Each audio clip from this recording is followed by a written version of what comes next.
Il presidente, oltretutto, della conferenza metropolitana è sempre il sindaco di Padova, suo delegato, lo sono stato io negli ultimi 10 anni, e il vico-presidente è sempre uno dei sindaci della cintura. Ora, lo strumento esiste già, non ha senso inventarsene uno nuovo.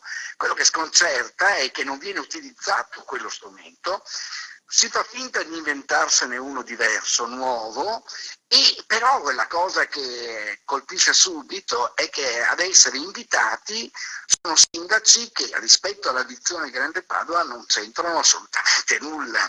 È cambiato il mondo, le province non esistono più, cioè esistono come enti di area vasta che si stanno riorganizzando. Nel frattempo sono state istituite le città metropolitane.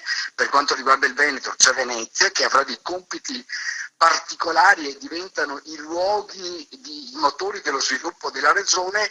Allora, se non vogliamo soltanto vivere dentro piccole dinamiche anche del conflitto politico, piccole dinamiche localistiche, ma vogliamo guardare allo sviluppo della città, io penso che quando si insedierà l'amministrazione di Venezia ci sia necessità di ragionare anche in questa direzione.